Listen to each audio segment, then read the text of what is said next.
Hello guys, welcome back to all of you on VJ Education channel. Myself Manish Abhinav Gupta.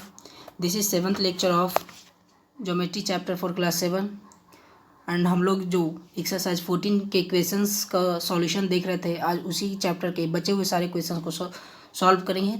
और मुझे आशा है कि previous सारे question को आप लोगों ने आज अच्छे से अपने कॉपी पे बनाए होंगे और ईमानदारी पूर्वक सारी चीज़ों को नोट डाउन करते हुए चल रहे हैं।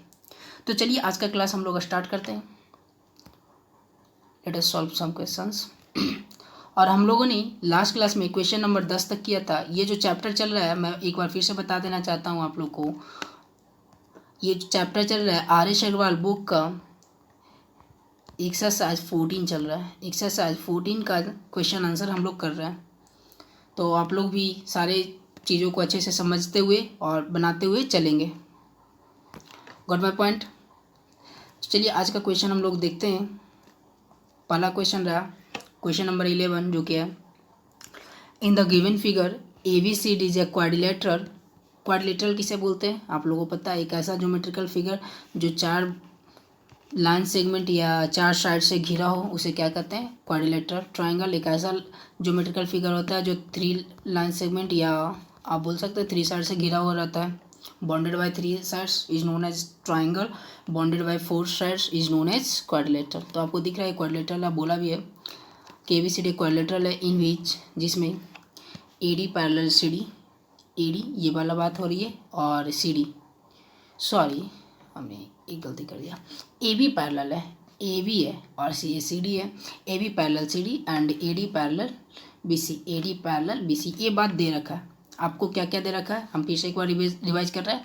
ABCD एक क्वाड्रिलेटरल है और एक ऐसा क्वाड्रिलेटरल है जिसके अपोजिट साइड हम बोल सकते हैं पैरेलल है। ABCD के पैरेलल है और AD BC के पैरेलल है। पैरेलल का मतलब समझ रहे हैं ना, दो ऐसी लाइन जो कभी एक दूसरे को कट ना करें, है ना। तो इसके अपोजिट साइड हम बोल सकते हैं कि क्या पैरेलल है। अपोजिट क्यों बोल रहे हैं आपको पता चल रहा है ना, क्योंकि देखिएगा यहाँ ABCD के पैरेलल एक दोनों के एक दूसरे का अपोजिट है, AD BC के पैरेलल ये एक दूसरे का अपोजिट है। तो यहाँ दिया गया है कि अपोजिट साइड क्या है? पैरेलल है। तो आपको प्रूफ करना है। देखिए फिर से एक प्रूफ करने वाला क्वेश्चन आया और आपको ज्योमेट्री का ये पहला सेशन ऐसा जा रहा है। आपको यूँ बता दें कि बेसिक चीज़ आप पढ़ रहे हैं अभी, जब आप 9th में जाएगा तो सारे ज्योमेट्री के क्वेश्चन आपको प्रूफ करने का ही मिलेगा। तो अभी से ही आदत डालेंगे प्रूफ वाले क्वेश्चन कैसे सॉल्व किया जाता है। हम अप्रोच बता रहे हैं और उस अप्रोच को आप लोग ग्रैब कीजिएगा। तो आपको प्रूफ करना है एंगल ADC, ये वाली एंगल की बात हो रही है, ABC, ये दोनों एंगल आपको इक्वल लाना है। क्या क्या दे रखा है? ABCD एक क्वाड्रिलेटरल है जिसका अपोजिट साइड पैरेलल है। तो आपको इतना बात दे रखा है। तो इसके बाद आपको प्रूफ करना है कि ये वाला एंगल और ये वाला एंगल आप क्या है? इक्वल है। चलिए हम लोग प्रूफ करते हैं। करना है क्या? कुछ करना नहीं है। चलिए ओरली हम लोग पहले करने को ट्राई करते हैं। अगर सपोज कीजिए AD और BC को हम पैरेलल लेते हैं, AD और BC को हम लोग क्या लेते हैं? पैरेलल। तो ये हमारा A है, ये D है, ये B है और ये C है। Got my point. तो AD और पैरेलल BC है। अब इन दोनों को मिलाने वाले रखा ट्रांसवर्जल की तरह काम करेगा, क्योंकि दोनों एक दूसरे को कट कर रहा है, दोनों को ये कट कर रहा है। तो ट्रांसवर्जल क्या होता है? जब आप ये दोनों पैरेलल है, जरा ध्यान से देखिए, इसको आगे बढ़ाइए तो आपको दिखेगा ये पैरेलल है और ये ट्रांसवर्जल है। तो ये और ये एंगल में क्या रिलेशन है? तो आप बोलेंगे सर दोनों कंसेक्यूटिव इंटीरियर और दोनों का एड 180 होगा। बहुत अच्छे आप हैं। मतलब एंगल ये और एंगल बी को हम बोल सकते हैं कि दोनों को जोड़ने के बाद 180 बनाएंगे। बस कुछ करना ही नहीं था। एंगल ए और एंगल बी को जोड़कर 180 बना दिए। अब आपको करना क्या है? जब आप दोनों पेयर को यूज करना है, एक बार हम लोगों ने यूज किया AD पैरेलल BC को, तो अब यूज करेंगे AB पैरेलल CD को। मीन्स अब जो हम लोग यूज करेंगे, मेरे पास एक इक्वेशन आ गया है कि ये दोनों जोड़कर 180 बना रहा है। अब हम लोग यूज करेंगे ये और ये पैरेलल है, तब इस बार ले लेंगे ये और ये पैरेलल है और इस बार ये ट्रांसवर्जल की तरह काम करेगा। ये हमारा D हो गया, ये हमारा A हो गया। तब बोलेंगे सर ये दोनों भी तो 180 बनाएगा, क्योंकि ये दोनों पैरेलल है, ये ट्रांसवर्जल है, तो कंसेक्यूटिव इंटीरियर से ये भी 180 बनाएंगे। बिल्कुल आपने सही बोला कि एंगल A और एंगल D भी 180 आपस में क्रिएट करेंगे। तो बस हो गया काम, इतना ही तो करना था। आपने ले आया angle A plus angle B बराबर 180। मेरी बात समझ में आ रही है? फिर आपने ले आया एंगल A बराबर angle A plus angle D बराबर 180। अब आप देखिएगा किसी भी दो इक्वेशन में, अलजेब्रा में पढ़े होंगे, लीनियर इक्वेशन की बात कर रहे हैं हम। कि जब दो इक्वेशन का किसी भी एक हैंड इक्वल है, एक्स बराबर बाई है और हमने एक ऐसा ले लिया जो जेड बराबर बाई है, तो दो इक्वेशन है एक्स बराबर बाई और जेड बराबर बाई है, तो इसके कोई भी एक हैंड, इसका राइट हैंड इक्वल है, तो हम बोलेंगे कि ऑटोमेटिक इसका लेफ्ट हैंड भी आपस में क्या होते हैं, इक्वल। किसी भी दो इक्वेशन का एक हैंड अगर इक्वल होता है, इसको लेफ्ट हैंड बोलते हैं, इसको राइट हैंड बोलते हैं।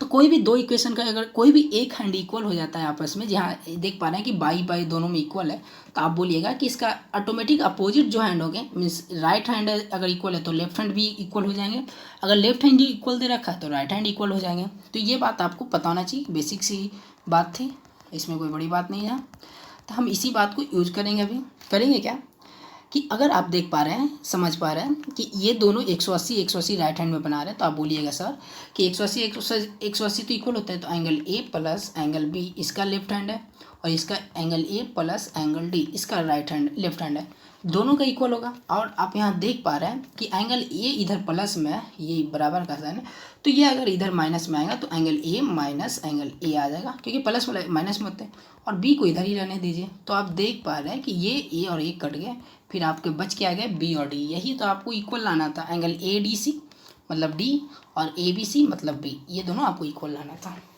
चलिए ये तो ओवरव्यू हमने दे दिया, बनाने का तरीका था, बहुत इजी था, हम लोगों ने कुछ नहीं किया, जो जो दिया है उसको इक्वल करते हुए चलेगा। चलिए इसका सॉल्यूशन हम लोग देख लेते हैं। सॉल्यूशन क्या है, बहुत इजी दे दिया, सॉल्यूशन दिया गया कि a B parallel C d और A D parallel C d prove करना है। पहले आपको जब भी प्रूव करने वाले क्वेश्चन रहेगा तो गिवन दैट, उसके बाद प्रूव दैट, और उसके बाद जो प्रूव करना है उसको लेकर चलेंगे कि आप क्या इसको प्रूव करने का अप्रोच ले रहे हैं। तो ये 3 लाइन जरूर लिखेगा, जो दिया रहेगा वो, जो प्रूव करना है वो, फिर यहाँ से प्रूफ देकर अपना एक्सप्लेनेशन करेंगे। तो आपको देख ही रहा है कि क्या क्या दे रखा है, आपको देने के लिए क्या क्या दे रखा है, क्वेश्चन में दे रखा है कि ये इसके पैरेलल, ये इसके पैरेलल है। तो हमने किया, यहाँ पे आप देख पा रहे हैं कि हमने प्रूफ में लिखा भी है कि अगर A B parallel C D है और डी ए इसका ट्रांसवर्जल है, तो ए और सी डी को इंटीरियर एंगल से 180 बनाएंगे। कौन कौन, ए डी सी और डी ए बी, आपका कौन कौन हो गया, ए डी सी ये एंगल और डी ए बी ये क्यों, जब ये दोनों पैरेलल ये ट्रांसवर्जल, तो ये दोनों इक्वल बनाएंगे, बिल्कुल बनाएंगे 180 का, है ना। तो अब सिमिलरली आप उसी प्रकार बोलेंगे दूसरे तरीके से, A D parallel B C है और बी ए बी ट्रांसवर्जल ले लेंगे, तो ये डी ए बी और ए बी सी भी 180 बनाएंगे। कौन कौन ए डी और बी सी पैरेलल है, चलिए देख लेते एक बार और, ए डी और बी सी पैरेलल है और इस बार ए बी ट्रांसवर्जल ले रहा है, तो ये और ये 180 बनाएंगे। तो आपको करना क्या है कि एक बार ऐसा चीज़ लेना कि दोनों में ये कॉमन इक्वल आ रहा है, ये जो एंगल है दोनों में कॉमन आ रहा है, कट जाएगा फिर वापस। तो आप देख पा रहे हैं कि ऊपर का इक्वेशन और नीचे का इक्वेशन में राइट हैंड और लेफ्ट हैंड 180 से इक्वल हो गया, तो आप ये दोनों इक्वल करके फिर आप देख पा रहे हैं कि ए डी सी से सॉरी डी ए बी से डी ए बी कट गया, तो बच गया ए डी सी बराबर ए बी सी। ये बहुत ही ईजी क्वेश्चन था, आप इसमें कुछ ज़्यादा था नहीं। चलिए आगे बढ़ते हैं। चलिए एक क्वेश्चन करते हैं जल्दी से। In the given figure L parallel M P parallel Q, L parallel M ये वाला लाइन और ये वाला लाइन पैरेलल है, पी पैरेलल क्यू ये वाला लाइन पैरेलल है, find the measure of each angle A B C D. चलिए क्वेश्चन आप देख रहे हैं कि ये चारों एंगल का मान निकालना, जबकि ये 65 डिग्री दे रखा है। चलिए इसका सॉल्यूशन हम लोग देख लेते हैं। इस बार हम लोग अभी हम आपको डायरेक्ट सॉल्यूशन पे ले आए, टाइम वेस्ट ना करते हुए। एल पैरेलल एम है और पी पैरेलल क्यू और एंगल ए बराबर 65 है। 1 2 कहाँ गया, हमने सबको मेजर करने के लिए 1 2 नाम रख दिया, है ना। ये आप कर सकते हैं कि ए बी सी नहीं लिखना चाहते तो इसको 1 2 3 4 ऐसे मेजरमेंट कर सकते हैं आप नेम देकर, है ना। तो हमने क्या किया, एल पैरेलल एम है एंड पी पैरेलल क्यू, ये बात दे रखा है। तो हमने क्या किया कि 2 और 1 को क्या कर दिया, वर्टिकली अपोजिट से इक्वल कर दिया। चलिए 2 और 1 को देखते हैं क्या है। 2 और 1 ज़रा ध्यान से देखिएगा, जब दो लाइन एक दूसरे को एक बिंदु पे कट करते हैं तो अपोजिट वर्टिकल एंगल से इक्वल होता है, मतलब ये 65 तो ये भी 65। मेरी बात समझ में आ रही है। और यही बात हमने यहाँ पे किया कि 2 और 1 आपस में इक्वल हो गया, गॉट माय पॉइंट। तो चलिए ये भी 65 आ गया, मीन्स एंगल 2 भी अब क्या हो गया, 65 हो गया। और एंगल 2 65 हो गया, मतलब एंगल 2 को ही तो ए बोल रहा था, ये इसका ए का वैल्यू आ गया। अब ज़रा ध्यान से देखिएगा, फिर क्या है कि P पैरेलल Q है and L is the transversal ले लिया है। चलिए इसको फिगर देख लेते हैं एक बार। P पैरेलल Q है, आप फिगर देख पा रहे हैं, फिगर आप देख पा रहे हैं कि अगर P पैरेलल Q है, ये और ये पैरेलल है और ये दोनों ट्रांसवर्जल है। तो अगर ये 65 डिग्री है तो आप बोलिएगा सर ये दोनों जोड़कर 180 कंसेक्यूटिव इंटीरियर्स है। तो ये जो एंगल आ जाएंगे b बराबर 180 माइनस 65, तो ये आ जाएंगे 5 और 11, मतलब 115 डिग्री। तो चलिए ये वाला भी एंगल b भी आपको पता चल गया कि 115 डिग्री आ गया, तो b भी हमने निकाल लिया कंसेक्यूटिव इंटीरियर से। तो ये क्या हो गया 115 डिग्री। मेरी बात समझ में आ रही है?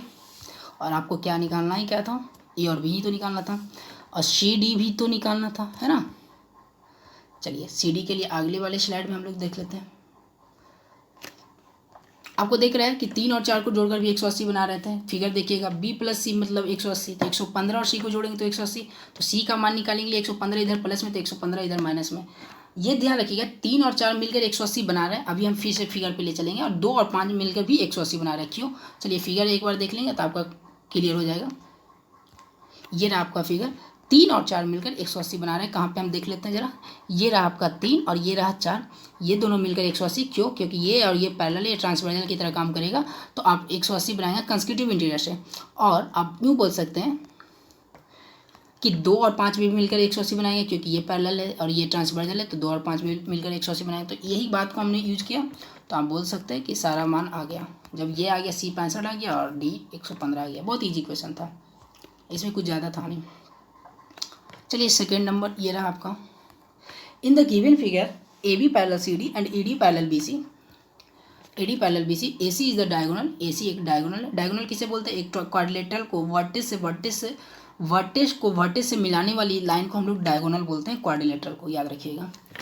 तो अगर हम इसको ए सी एक डायगोनल है तो आपको बोल क्या रहा है, बी ए सी 35 डिग्री, ये 35 डिग्री रखा, बी ए सी इतना का मान 35 है, सी ए डी 40 है, ये सी ए डी 40 है, फिर ए सी बी एक्स है, ए सी बी एक्स है एंड ए सी डी भी वाई है।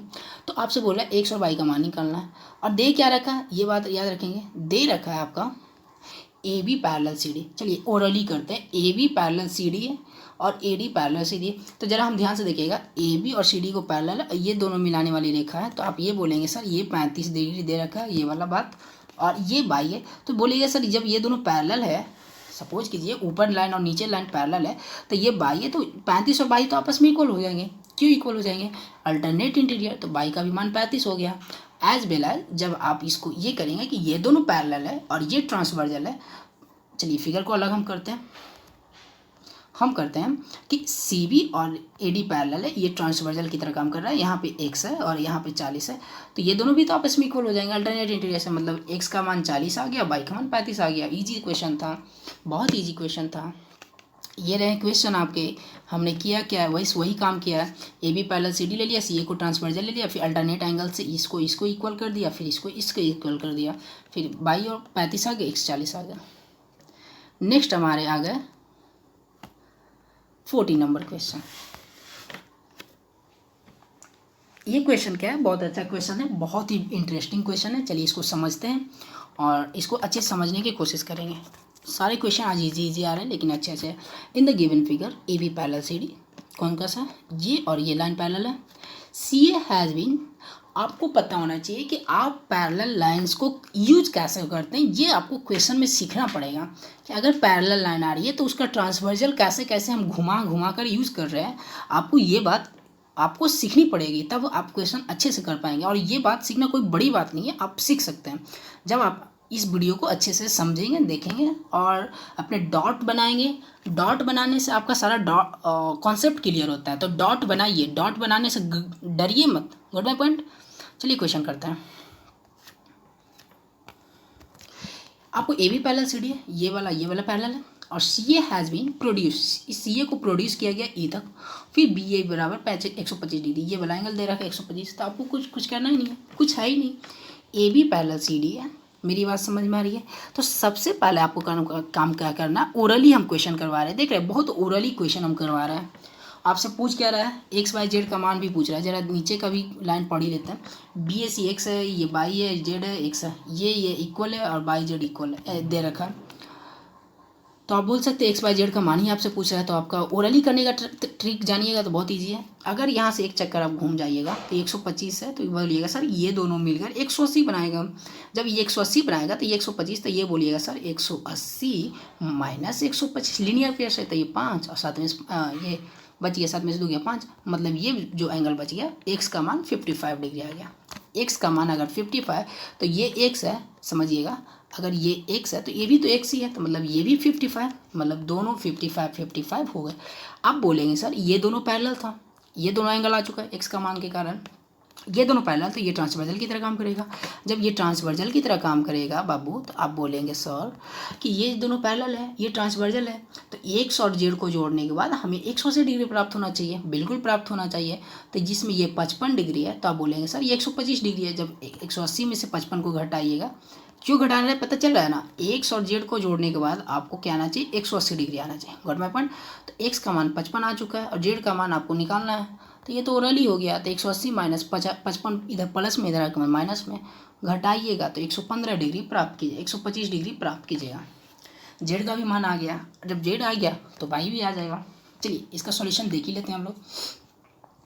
ओरली तो हम लोग कर ही चुके हैं, एक बार बस घुमा लेना है हम लोग को कि सबसे पहले हम लोगों ने क्या किया, यहाँ भी आपको क्या गया है, सबसे पहले लीनियर पेयर से ही यूज किया गया कि ये लीनियर पेयर है, तो ये दोनों 125, ये दोनों ये जुड़ेगा तो 180 बनाएगा, तो x का मान यहाँ से 55, जब ये 55 तो ये भी 55। Got my point, easy question है। फिर बोला गया कि DC parallel AB, DC parallel, ध्यान से देखिएगा, DC पैरेलल AB, ये दोनों पैरेलल है और AD को ट्रांसवर्जल की तरह लिया गया। यहाँ पे देख पा रहे हैं आप, AD को आप लोग क्या लिया गया, CB को ट्रांसवर्जल यहाँ ले गया। चलिए CB एक ट्रांसवर्जल की तरह काम कर रहा है।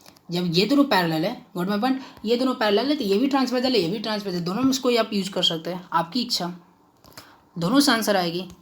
तो आप ये पैरेलल है, ये CB एक ट्रांसवर्जल, तो दोनों जोड़ के 180 ला रहा है, x प्लस बाई भी जोड़ कर 180 आएगा। x का मान यहाँ से 55 रखा, तो यहाँ से बाई का मान 125 आ गया, बाई का मान क्या आ गया 125। फिर अगेन क्या किया, वही काम किया क्या कि CD पैरेलल AB ले लिया, फिर DAE को ट्रांसवर्जल ले लिया। DAE कौन था, ये आपका DAE रह गया, ये दोनों पैरेलल तो ये ट्रांसवर्जल लिया है। आपको दोनों बार में लेना है, एक बार इसको लेना है ट्रांसवर्जल, एक बार इसको लेना है। मेरी बात समझ में आ रही है? तो आप इजी पूर्वक ये सारे क्वेश्चन को कर पाएंगे जब आप कॉन्सेप्ट क्लियर रखेंगे। तो x बाई आ गया, यहाँ से बाई 25 आ गया था 125। जब ये दोनों पैरेलल है तो क्रॉसपॉन्डिंग एंगल से ये इक्वल हो गया, तो 125 आ गया। क्रॉसपॉन्डिंग एंगल कैसे लग गया भाई, हम भी देख लेते हैं। 125 है तो हम बोले कि ये दोनों अगर पैरेलल है, ये ट्रांसवर्जल है, तो z के बाद x को छोड़ेगा तो z और 125 में कैसा एंगल बनेगा, क्रॉसपॉन्डिंग। एक एंगल छोड़ के एक एंगल आता है तो क्रॉसपॉन्डिंग एंगल ही तो बनता है, क्या बनता है, क्रॉसपॉन्डिंग एंगल बनता है। तो हम बोलेंगे कि z का भी मान 125। तो इस प्रकार हमारा z का 125, y का भी 125 और x का 55, तीनों का मान आ गया। बहुत ईजी क्वेश्चन था, लेकिन इंटरेस्टिंग है। आप कीजिएगा तो पक्का, पहली बार में तो नहीं होगा, दोबारा पक्का हो जाएगा। चलिए 3 क्वेश्चन है और 3 क्वेश्चन है तो आपको जल्दी जल्दी कर लेते हैं हम लोग। ये लास्ट का 3 क्वेश्चन एक्सरसाइज का। In each given figure 2 lines L and H, ऐसे ऐसे बहुत सारे फिगर दे रखे 3 फिगर है ना, सभी में एल और एम नाम का ही लाइन है। एल और एम लाइन से कट बाय ट्रांसवर्जल, एक ट्रांसवर्जल के द्वारा कट किया गया है। तो आपको बताना है कि कौन से लाइन में एल और एम पैरेलल बन रहे हैं और कौन से एल और एम पैरेलल नहीं बन रहे हैं। तो हम तो ये बता दें कि अगर कोई लाइन पैरेलल होगा तो पैरेलल लाइंस का प्रॉपर्टी जरूर फॉलो करेगा। तो जो फॉलो करेगा वो पैरेलल है, नहीं फॉलो करेगा वो नहीं पैरेलल है, सिंपल सी बात है। अगर इसी का एग्जामिन हम लोग करें, एग्जामिन मतलब जाँच करें कि एल और एम पैरेलल है कि नहीं, तो हम देखेंगे ट्रांसवर्जल है। तो ट्रांसवर्जल होने के कारण क्या होना चाहिए कि अगर ये 40 है तो ये आपका 40 होगा, क्योंकि अल्टरनेट इंटीरियर है, अल्टरनेट एक्सटीरियर बार बार से बन रहे हैं, तो ये 40, तो ये भी 40 होना चाहिए। आपको पता है ना पैरेलल लाइन में होते हैं कि नहीं होते हैं, क्या होते हैं कि ये पैरेलल है तो ये वाला एंगल आपस में अल्टरनेट एक्सटीरियर, ये अल्टरनेट एक्सटीरियर के कारण इक्वल होते हैं। तो ये होना चाहिए एग्जैक्टली आपको 40, और मेरे अनुसार तो यहाँ निकाल रहे तो कुछ आ रहा है, क्योंकि यहाँ एक चक्कर घूमिएगा तो ये 130, तो ये जो होंगे 180 में, क्योंकि लीनियर पेयर बन रहे हैं तो 180 में 30 घटाएंगे तो ये 50 डिग्री। अब मेरे अनुसार 50, अब अगर पैरेलल होता तो 40, तो मीन्स पैरेलल नहीं है, क्योंकि अल्टरनेट एक्सटीरियर इसका इक्वल नहीं है। हम बोल सकते हैं कि अल्टरनेट इसका इक्वल नहीं है, इसी कारण ये पैरेलल नहीं है, पहला में तो पैरेलल नहीं है। दूसरा देख लेते हैं, दूसरी की अगर बात करें हम, ये अगर 35 तो ये 35 होना चाहिए। तो हम देख लेते हैं कि ये दोनों को जोड़ेंगे तो 180 बनेगा, जिसमें इसी 145 से इक्वल हो गया। तो ये वाला एंगल अगर हम निकालेंगे, ज़रा ध्यान से देखेंगे, हम ये बोल रहे हैं कि 145, ये दोनों एंगल, ये वाला एंगल और ये वाला एंगल जोड़ेंगे तो 180 बनेंगे। तो 180 में ये 145 हो गया तो घटा देंगे तो आपका आंसर आ जाएगा ये 35 डिग्री, ये 35 होना चाहिए। और ये देखिए अल्टरनेट एक्सटीरियर के कारण भी 35 ही हो रहे हैं, तो बोलेंगे कि नहीं अल्टरनेट एक्सटीरियर एंगल को फॉलो कर रहा है, इक्वल हो रहा है, इसी कारण ये पैरेलल है। क्योंकि अल्टरनेट एक्सटीरियर फॉलो करने वाला एक ही लाइन होता है, वो क्या होता है, पैरेलल लाइन होता है। ये बात याद रखेंगे। चलिए तीसरा एग्जामिन हम लोग कर लेते हैं। हम लोग कर गया है 125 है, तो ये 125 तो ये हमारा 125 ही होना चाहिए, लेकिन यहाँ पे तो 60 और 120 होना चाहिए। देखिए 60 है तो ये दोनों को जोड़ेंगे तो 180 होगा, तो ये वाला एंगल इतना दूर 180 माइनस 60 हो जाएंगे तो 120 हो जाएंगे। और चूंकि ये 120 हो रहे हैं मेरे अनुसार अपोजिट अल्टरनेट एक्सटीरियर से देखें तो ये 125 होना चाहिए, मीन्स दोनों का वैल्यू वेरी नहीं कर रहा है, तो हम बोलेंगे कि ये अल्टरनेट एक्सटीरियर इसका इक्वल नहीं है, तो ये पैरेलल नहीं है। तो हम लोगों ने देखा कैसे तीनों लाइन को पैरेलल नहीं पैरेलल को प्रूव कर दिया कि ये पैरेलल है, ये पैरेलल नहीं है, ये पैरेलल है और इसके बाद भी नहीं है ना। तो ये थे हमारे लास्ट क्वेश्चन आज का, और आप लोग से इसका आंसर भी हमने यहाँ लिया है, देख पा रहे हैं आप लोग, ये रहा इसका आंसर। और आप आंसर देखना चाहें तो वही काम किए सारे आंसर में, तो आप देख लीजिएगा एक बार। चलिए आज का क्लास यहीं पे हम समाप्त करते हैं, और हमारा एक्सरसाइज जो 14 चैप्टर था ये ख़त्म हुआ। इसके 3 सेशन हमने बनाए हैं 5-5 क्वेश्चन का, और आप देखेंगे सभी क्वेश्चन को और करेंगे भी घर बाय पॉइंट। और फिर भी डॉट रहता है तो आप अपने डॉट को बनाए रखें, और जब हम मिलेंगे तो सारे डॉट क्लियर करेंगे। And this is all for today guys, we will meet in next session. Thank you, bye bye.